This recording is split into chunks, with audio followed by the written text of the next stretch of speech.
Começamos, meus guerreiros de civil, olha a alegria, a tela aqui cheia com toda a equipe, aqui da Bahia eu, professor Luciano Figueiredo, professora Sabrina Dourado, lá de Recife o amigo, o mago André Mota, cada dia mais bonito, e o nosso comandante, o nosso capitão, professor Cristiano Sobral.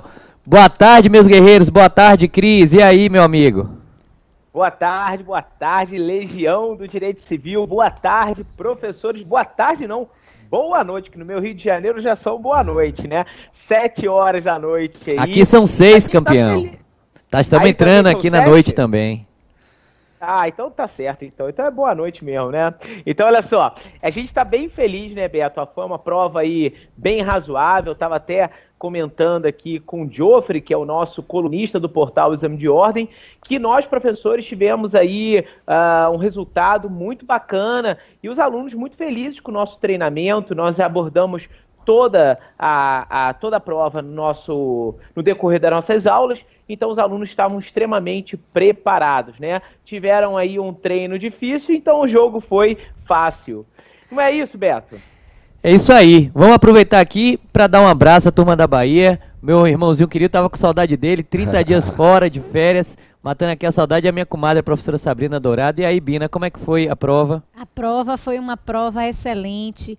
Eu tenho, a partir de então, acompanhado os comentários dos nossos alunos e a gente vai falar logo mais sobre a peça, que contou com a brilhante participação do nosso queridíssimo Andrezinho na construção da estrutura típica dos embargos, que, somadas às minhas lições essenciais, eu espero, de identificação de peça, de construção da petição inicial, tenham trazido resultado excelente para esses civilistas, pelos quais nós torcemos muito. Então, boa noite para vocês que estão nos acompanhando. Imagina o friozinho na barriga agora, aquela ansiedade. Também muitas dúvidas, quarteto querido do meu coração, sobre zerei a peça, não trouxe esse ponto. Acho que é muito bacana que a gente também, ao longo dessa transmissão, possa conversar sobre isso. Eu deixei de fazer referência a um certo ponto, eu estou fora da prova. Essa é a angústia mais recorrente, afora a alegria de ter conseguido construir a peça que foi. Eu vou passar desde logo a palavra para Andrezinho. Andrezinho, pronto aí já? A peça dos embargos à execução. E aí, Andrezinho, deu execução na prova do nosso 24º exame. E eu imagino que você está feliz porque você brilhantemente fica responsável, amigo, por esse tema. E nós estamos aqui, todo o público e os 4 ansiosos para ouvir você. Olá, Bina, minha querida musa do processo civil, companheira, parceira, Betão, Lu Figueiredo, Cristiano Sobral, nosso capitão. Nós estamos felizes, né? Foi uma prova justa. E na nossa aula, quando a gente estava falando lá na premonição, né, a gente até falou sobre a temática de execução, a gente começou até a falar de execução de título extrajudicial, e a gente disse que essa temática de execução de título extrajudicial ainda não tinha caído peças acerca deste tema específico, mas que de repente poderia, por que não cair, e aí, consequentemente, caiu. Não caiu uma inicial, não foi uma petição inicial de uma ação de execução, mas sim a modalidade de defesa apresentada em sede de execução de título extrajudicial, que são os embargos à execução. Interessante, Bina, que na nossa aula, eu estava conversando aqui há muito tempo, na nossa aula de revisão, a nossa aula de 09, eu até procurei fazer a distinção para que não houvesse confusão. Eu disse assim, olha, gente, vocês estudaram a impugnação ao cumprimento de sentença, estudaram ao cumprimento de sentença. E lá a modalidade de defesa a ser apresentada é a impugnação. Mas aqui, quando se trata de execução judicial, a modalidade também é impugnação. E aí eu disse, olha, os embargos à execução, eles são, na verdade, uma ação que você apresenta, né, direcionado, distribuída por e aí, fazendo aquela ressalva para que a gente não confundisse esse sistema. E aí, interessante que eu disse também para eles, olha, a estrutura mas a estrutura das... Chama aí. Tratando dos requisitos gerais do artigo 319, Bina. Você Amigo, certamente... Amigo, tá me ouvindo bem? Ouvindo? Pronto, teu áudio deu uma picotando, picotadazinha, mas você começou a falar agora ao final e a gente estava te ouvindo bem. A gente vai pedir que você, então, repita só esse último trechinho dos teus comentários, tá certo? Estão me ouvindo bem agora? Agora Perfeito. Sim. Pronto, ótimo. Que voz, o que que eu homem. estava dizendo, pessoal, é que na nossa aula relativa à execução de título extrajudicial, inclusive na nossa aula de revisão, eu procurei fazer um paralelo, Bina, do sistema de defesa, diferenciando os embargos à execução, que são a modalidade de defesa apropriada para execução de título, a impugnação ao cumprimento de sentença, que foi visto por você lá com os alunos relativamente a essa temática. Aí eu disse, olha, gente, não vamos confundir.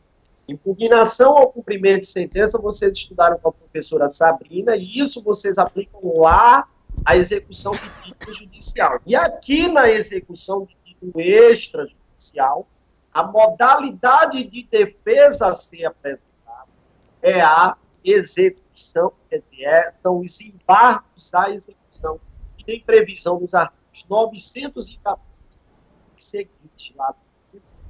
E aí, com relação à estrutura da peça, a gente teve um caso, né, o caso pensou exatamente sobre a situação tendo ingressou uma ação de Tá picotando, Bina, mas você você assumir.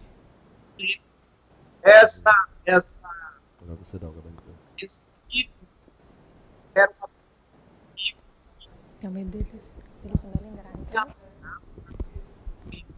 Você entendeu? Subir daqui, Bina, subir daqui lá. E aí, como eles terminaram Subir, Bina, aquela tempo, ele avisou. Cortar.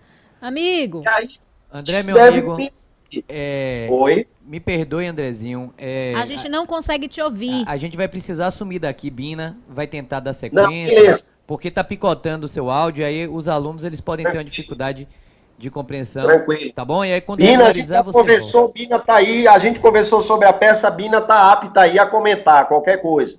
Então, beleza. O interessante, inclusive, dessa peça, minha galera, e Bina vai dar sequência aí aos comentários de André, é que o avaliador, ele deu uma indicação no finalzinho, eu tava lendo aqui, na qualidade de advogado de Marilene, elabore a defesa cabível, percebe, a defesa a uma ação de execução de título extrajudicial, não é isso?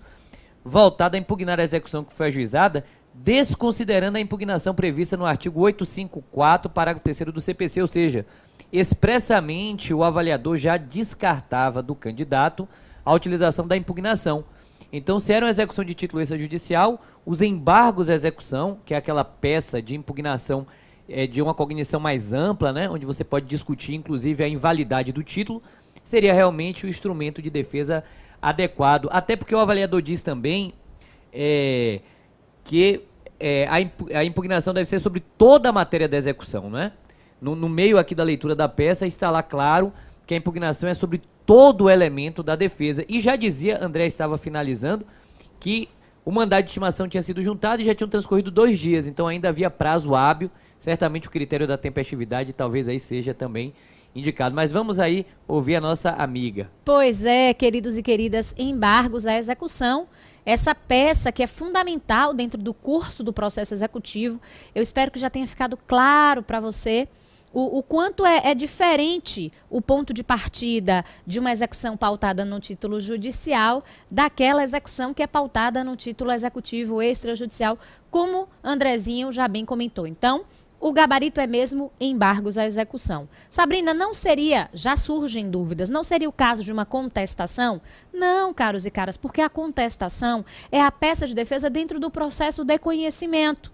A nossa banca deixa clara a informação de que nós estamos em meio a uma execução que está pautada num título executivo extrajudicial.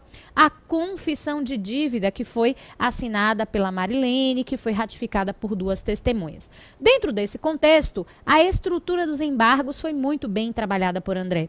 E aí, com a sugestão do que ele lhe trouxe em aula, você deve ter endereçado especialmente para a primeira vara civil de São Paulo, já que esses embargos, de acordo com o nosso texto legal, eles são distribuídos por dependência e, lembre, são também autuados em apartado. Na sequência, aquela estrutura basilar dos embargos, com direito à qualificação, ao posicionamento de quem seria o embargante, de quem seria o embargado, trazer também sede de preliminar. Beto há pouco comentava a questão da tempestividade.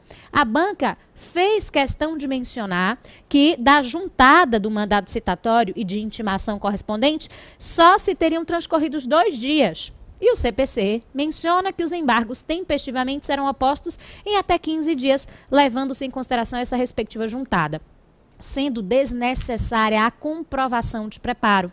A gente, inclusive, trabalhou isso também em aula. Lembrando a você que tanto a impugnação, sem querer aqui fazer confusão, mas tanto a impugnação quanto os embargos independeriam no primeiro momento para a sua simples oposição de uma garantia do juízo. Você não haveria de ter essa preocupação. Na sequência, levando em consideração ainda aqui a estrutura da peça, você deveria trabalhar no mérito alguns pontos fundamentais, sobre os quais a gente, inclusive, vai conversar aqui em paralelo com os nossos civilistas. Para começar, a inexigibilidade do título. Há um ponto, meninos, muito importante nessa peça e que faz alusão, inclusive, à existência de um relacionamento entre as partes, o que nos traz a comprovação da existência de um dolo dentro da construção dessa confissão. O que é que vocês teriam, meninos, a acrescentar sobre essa questão relacionada ao dolo? Seguramente, gente. Eu aproveito aqui já para dar meu boa tarde aqui na Bahia ainda, né? Estamos fora do horário de verão, já quase boa noite. Meu boa noite aí para a Cris e para todos também que estão fora do Nordeste. Dizer que é uma alegria enorme estar aqui. E de fato, como Bina bem pontuou, a prova mantendo a sua tradição de trazer um diálogo entre o direito material e o direito processual na sua peça prático-profissional. Sim, há a configuração de um vício de consentimento ali, um vício de vontade, de um dolo. Haja vista o induzimento, né? A questão trabalha com essa ideia de induzimento, até a insistência narra a questão, para que se assine um determinado documento, obviamente prejudicial. Então, trata-se ali de um induzimento, a utilização de ardil, enfim. A consequência deste vício de consentimento nas pegadas do Código Civil é a verificação de um ato anulável. Leia-se o título assinado, a confissão assinada, ela, portanto, não tem a sua plena validade jurídica. E ao não ter a sua plena validade jurídica, obviamente, vai carecer de exigibilidade, matéria que pode, sem sombra de dúvidas, ser veiculada também em sede de embargos à execução. Não é isso, Robertinho? Exatamente, e você extrai isso do trecho da peça prática profissional quando diz que Breno, informando se tratar de documentos necessários para que ele pudesse receber um benefício previdenciário acumulado. Então, Breno mentiu para Marilene, e ao mentir para Marilene, fez com que ela incorresse em erro provocado pelo dolo. E o dolo é isso, o dolo é um erro provocado. Então, esse trecho aqui da peça prática profissional deixa muito clara a ocorrência do dolo, esse erro provocado por um ardil, por alguém que engana outra pessoa, não é isso? Exatamente, não é só. Observe, a gente também comentava sobre esse aspecto, que essa peça é uma peça rica, a gente há de confessar. Há outras questões a serem fomentadas em sede de embargos, dentre as quais eu destacaria a penhora sobre o bem de família da Marilene. Nós bem sabemos que a Lei 8.009, ela alberga a proteção a esse bem de família. Logo, você, como advogado, advogada dela, traria na tese de defesa destes embargos a impenhorabilidade sobre esse bem de família. bem de família que sofreu a dita constrição judicial. Porque observe que o juiz, ele cedeu à tese argumentativa de que talvez a Marilene estivesse dilapidando o seu patrimônio, não estivesse agindo de boa fé. Ademais, há um outro ponto a se observar. Foi feita penhora sobre valores que estavam depositados na caderneta ou conta poupança, como queiram chamar. O CPC de 2015, ele assinala a impenhorabilidade de valores de até 40 salários mínimos depositados na conta poupança, ou caderneta de poupança, como queira chamar. Logo, o terceiro ponto de construção meritória dos seus embargos deveria sim recair sobre essa dita impenhorabilidade, que está também assentada lá nas hipóteses do artigo 833 do CPC. Então, em síntese, nós, da equipe, entendemos que esses seriam os 3 pontos fulcrais de defesa dos embargos. E aí, Sabrina, a peça se encerra por aí? Não. Depois de trabalhados esses fundamentos, seria chegado o momento de cuidar dos requerimentos. E dentro desses requerimentos, a gente vai tentar voltar para Andrezinho, para ver se ele consegue arrematar aí essa peça, Andrezinho. Ver se a gente consegue te ouvir bem e você fechar aí a estrutura que você tão bem trabalhou em sala sobre esses aspectos que nós já comentamos. O que é que seria fundamental em termos de requerimentos dos embargos? O que é que os nossos alunos não poderiam esquecer em matéria de efeito suspensivo, contraditório, questão relacionada ao valor da causa? Diz aí. Beleza, Bina. Estão me escutando bem agora? Sim, Agora sim, sim. Tá pronto. Então, galera, aí, conforme Bina falou, a gente segue todo esse passo a passo e encerra lá com os requerimentos, né? Essa peça você vai começar a fazer o requerimento exatamente solicitando esse efeito suspensivo, tá? Pede a intimação do embargado, que é exatamente a parte contrária, né? Que é o exequente, a parte adversa, para que ele seja intimado aí para impugnar esses embargos. Vai pedir a procedência também contido aí dos pedidos contidos nos embargos. Além de, claro, da condenação aos ônus da sucumbência, né? As custas, honorários. Você vai colocar lá, no final também, fazer o protesto pelos meios de prova. Por quê, André? Mas por que eu teria que colocar aqui, fazer o protesto pelos meios de prova? Porque, veja, os embargos de execução, na verdade, são uma ação de conhecimento ajuizada incidentalmente numa execução. Então, como ela tem essa natureza de ação de conhecimento ajuizada, distribuída por dependência e ajuizada incidentalmente em execução, você precisa fazer efetivamente esse protesto, né, com todos os meios de prova, encerrando lá, colocando o local, a data, advogado, sem identificar conforme a gente viu tanto, né, aí, sem procurar fazer a identificação. O dado de advogado é com esse tempo que você vai encerrar. Amigo, local. Deixamos de te ouvir de novo, mas captamos a ideia. Captamos a ideia, seria então trazer lá o advogado, sem menção ao gênero, como a gente tão bem trabalha, né, nas nossas aulas, OAB, acompanhados de reticências e, como eu sempre digo, ter arrematado e ter tirado 5 na sua peça de embargos. Nós estamos à disposição de vocês, acaso ainda tenham alguma dúvida, queiram fazer alguma colocação, toda a equipe está à disposição, porque, como a gente sempre diz, a gente está com você até a sua entrega da carteira vermelha. Seguindo, então, a nossa correção, nós vamos começar a trabalhar com Lu, nosso queridíssimo Lu, a questão 1. Questão 1 que é uma fofa, questão 1 que versa sobre um tema que nós bem sabemos é um dos prediletos da FGV, né, Lu? Sem sombra de dúvidas, mais uma questão tratando do tema alimentos. Tema alimentos que foi visto lá comigo nas aulas de aprofundamento de direito civil, aprofundamento de direito material. Lá por volta da aula 5, início da aula 6, nós tratamos deste assunto. Foi objeto de simulado, foi tratado nas aulas de processo civil também. Então, tema que vocês viram e reviram, na verdade, revisitaram. Então, tenho certeza que foi uma questão muito tranquila. Questão em que Jorge era casado com a Maria Clara, tinha uma filha, a Catarina, de 10 anos de idade. O Jorge estava desempregado. E a linha A da questão perguntava se Olívia, que era a avó, e Marcos, que era o irmão mais velho da Catarina, poderiam eventualmente ser aí responsáveis pelo pagamento dos alimentos da pequena Catarina? E a resposta é que sim, é positiva. Como nós vimos em aula, o Código Civil, entre os artigos 1696 ao 1698, nos traz uma ordem de preferência de pagamentos de alimentos. Inicia-se com a ascendência, e na ascendência os mais próximos preferem aos mais remotos. Então vão primeiro os pais, depois os avós. E a Olívia, portanto, poderia sim ser chamada a integrar esta lide para com esta obrigação complementar, não é verdade, ou ainda uma responsabilidade subsidiária, responder com os valores ali alimentares do pensionamento da Catarina. Depois dos ascendentes nós teríamos os descendentes. A Catarina não tem nenhum filho, né, só tem 10 anos de idade.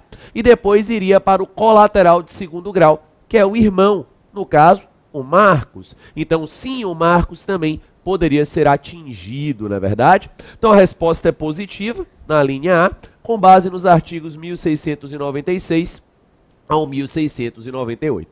Quando avançamos para a letra B... Só um segundo, Lu, claro, só para deixar mais claro. Como a letra A foram duas perguntas, meus companheiros, a gente fez esses dois esclarecimentos também aqui. Olívia e Marcos podem ser chamados a contribuir com a subsistência de Catarina? Sim, ambos podem ser chamados a contribuir. A segunda pergunta foi, Lu, a obrigação deve recair em Olívia e Marcos de forma paritária? Não, não deve recair de forma paritária, né? Como vimos há pouco, nós temos uma ordem de subsidiariedade. Então, primeiro vai na Olívia, na verdade, depois se chega até o Marcos. E aí tem que se ver se pode ser complementando valores ou de forma subsidiária. Como a questão não tratou, bastaria dizer que não é paritário. Avançamos à linha B. Quais as medidas judiciais cabíveis para resguardar o direito de subsistência de Catarina, considerando a necessidade de obter com urgência provimento que garanta esse direito? Resposta aí extremamente tranquila, né? Ação de alimentos. A busca por alimentos dar-se-á através de uma ação de alimentos diante da urgência, acumulada aí com pedido de alimento provisório, lembrando o fundamento do artigo 4º da Lei Especial de Alimentos, Lei 5478 de 68, artigo 4º, inclusive, o qual nos informa que o juiz, ao despachar a inicial, já deve ali fixar os alimentos provisórios que a pequena Catarina precisará para a sua subsistência, já que tem apenas 10 anos de idade. Então a primeira questão, dizia, uma questão tranquila. Imagino que vocês não tenham tido grandes dificuldades nessa primeira questão e devem ter aí recebido os importantes pontos para que possamos pegar a nossa carteira. Eu avanço agora a nossa segunda questão e já transmito a palavra para Cris Sobral, que vai tratar dela junto com a Bina. Cris, a palavra é tua. Olá, amigos. Boa noite para todos vocês. Uma questão que, inclusive, foi exemplo na aula de responsabilidade civil, que nós abordamos o artigo 938 de coisas caídas ou lançadas, cuja responsabilidade é daquele que a habita. E aí eu dei o exemplo de um vaso de planta, foi o exemplo que eu dei, inclusive, que atingia um veículo que estava estacionado na rua. Se o lesado sabe qual foi a unidade que causou o dano a ele, o lesado ingressa com a ação em face da unidade. Mas quando a pessoa não sabe, ele vai ingressar com a ação em face de todo o condomínio. Então o artigo 938, ele trabalha uma hipótese de responsabilidade civil objetiva, independente da existência de culpa, com base na responsabilidade desse que habita. Quando não se sabe, até a doutrina do direito civil se fala da tal da teoria da pulverização dos danos. Todos os condôminos serão responsáveis pela indenizabilidade e caso esse condomínio descubra de qual unidade partiu aquele vaso de planta, aí busca regressivamente em face desse condômino. Também não podíamos deixar de citar o artigo 1331 do Código Civil. A primeira parte, então, da questão de número 2, que aborda basicamente o direito material, então envolve os artigos 938 e o artigo 1331. Bom, a Bina vai comentar com vocês aí a letra B da questão de número 2. Valeu, Cris. Queridos, queridas, lembram que depois que a gente trabalhou toda a questão relacionada aos cuidados com o edital, a identificação da peça, a construção da nossa linha do tempo, eu fiz questão de trabalhar com você aqueles 3 momentos importantes na vida do processo, como costumo dizer, a formação, a suspensão e a extinção. E ali, quando cuidávamos de extinção, inevitavelmente eu conversei com você sobre prescrição e decadência. Temas que são objeto, mais especialmente, a prescrição dessa letra B. Observe que o examinador te indagou após a contestação, ao perceber, foi feita uma divagação, que a pretensão de Marcos está prescrita. Isso não significa dizer que seria o caso, a gente até debatia sobre isso aqui nas nossas considerações preambulares. Supondo a ocorrência dessa prescrição, poderia o juiz conhecer de ofício desta matéria se nenhuma das partes tivesse manifestado a respeito?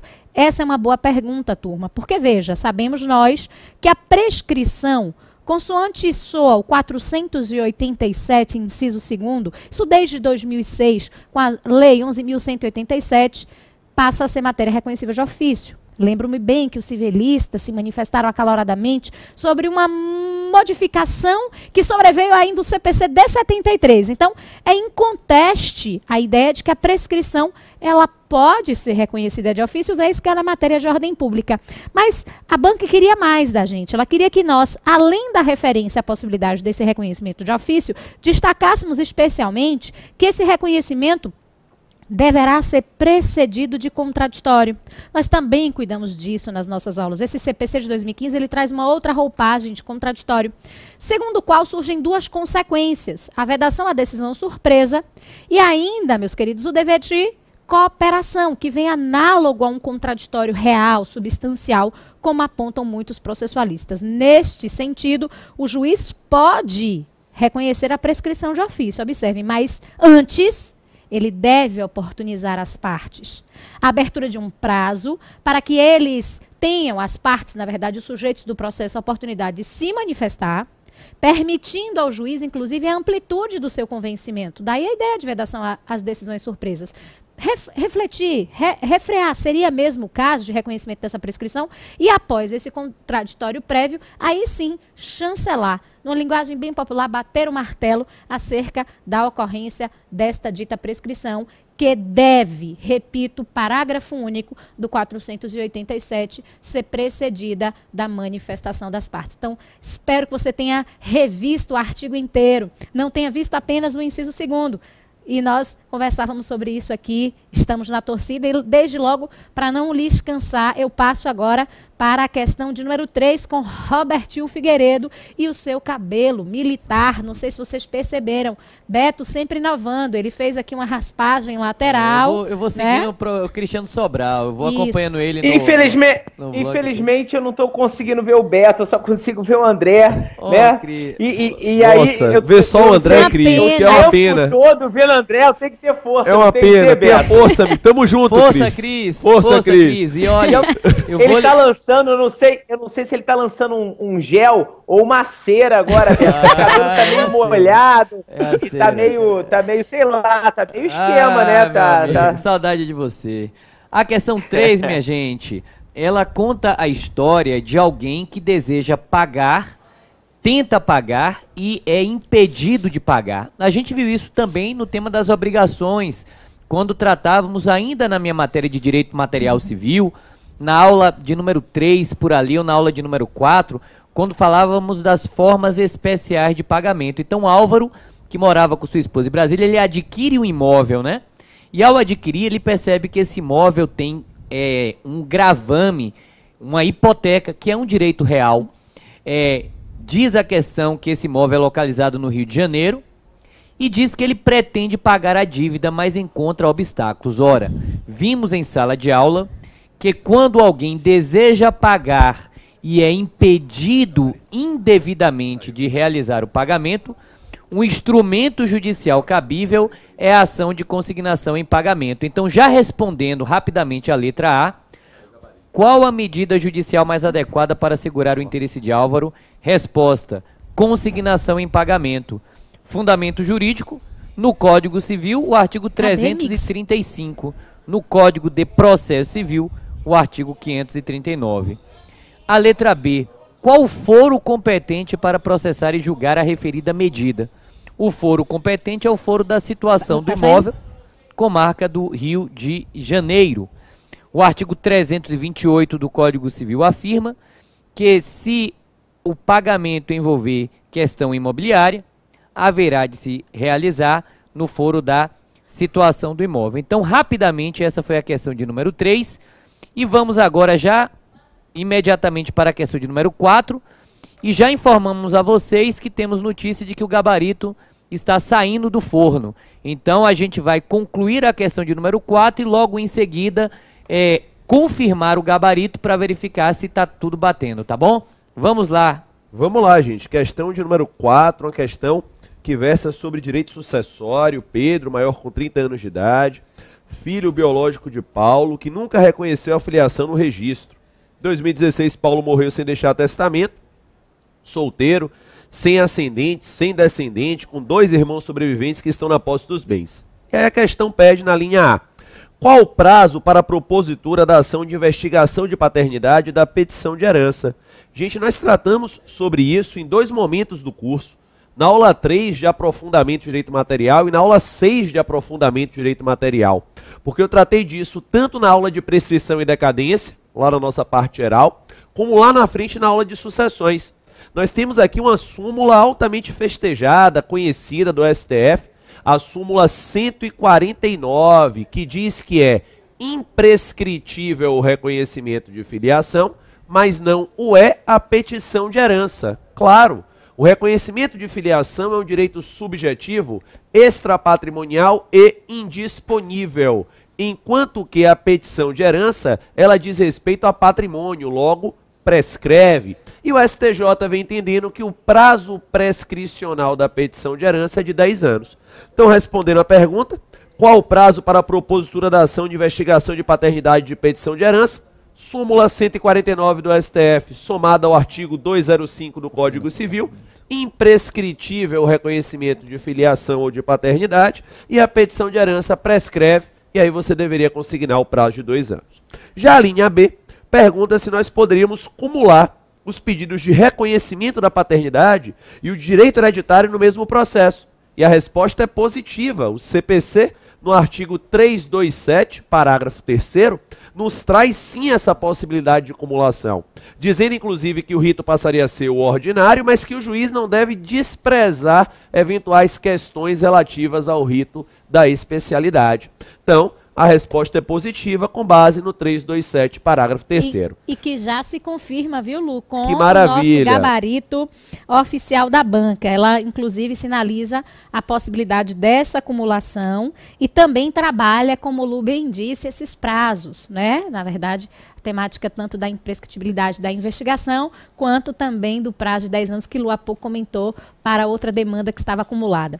Logo, na sequência, a gente aqui reafirma a questão relacionada à questão do nosso ponto de partida da prova dos embargos, confirmada, Andrezinho, aqui segundo o gabarito embargos. As matérias que nós trabalhamos aqui na construção foram bem posicionadas pela banca examinadora, que fez referência à questão do prazo, à questão da concessão do efeito suspensivo, das questões relacionadas ao plano de fundo, seja da impenhorabilidade do bem de família, seja da questão relacionada à inexigibilidade do título, como a gente bem comentava há pouco. Eu vou passar para os meninos, quem sabe eles querem comentar mais alguma coisa, enquanto a gente vai aqui ao vivo conferindo outras informações sobre a nossa provinha de direito civil. A prova de direito civil. Pronto, eu vou fazer o seguinte, eu vou começar aqui, vamos rebater, né? A gente começa com a questão de número 1, tá? O gabarito seguiu justamente o que nós dissemos lá na questão da preferência, artigo 1696 e 1697, ok? Dizendo justamente que há essa subsidiariedade na proporção dos recursos, tá? Então, arremata, porém, afirmando que se a Olívia já tem condição financeira, não precisaria chegar até Marcos, que foi o que nós dissemos aqui, né? Não há esse caráter paritário, como bem Robertinho pontuou. Já a linha B trabalha tanto com a nossa lei de alimentos, tá? Como a gente citou aqui, como trabalha também com a fundamentação no próprio CPC, artigo 303 e 693, caminhando aí com a possibilidade dos alimentos provisórios, que foi justamente o que nós afirmamos. A questão de número 2, ela também vai na linha do nosso gabarito. Ela faz referência ao artigo 938 do Código Civil, para reconhecer a responsabilidade civil de todos os condôminos e faz uma referência à chamada causalidade alternativa. A letra B também ela vai exatamente dentro daquilo que nós já explicamos, então, para não sermos repetitivos, a gente basta dizer que a questão de número 2 também está ok, minha gente.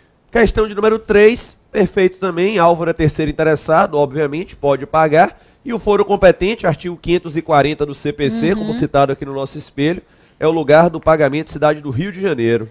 A questão de número 4 também, ela vai na linha do que nós afirmamos aqui, com o detalhe que ela faz uma referência ao artigo 27 do ECA, para dizer que a questão é imprescritível, apesar do autor da demanda ter 30 anos de idade, né? E há um erro material no gabarito aqui, porque citam a súmula equivocada do STF. A súmula é 149, o gabarito está sendo a súmula como 145, né? Erro de grafia. Erro de grafia. Acreditamos que a banca logo mais vai se pronunciar sobre esse erro de digitação, né? Até porque não haveria cabimento de fazer menção a uma outra súmula. Fica claro aí que é um erro De digitação e que logo mais será corrigido pela banca. No mais, gente, nós estamos aqui na torcida.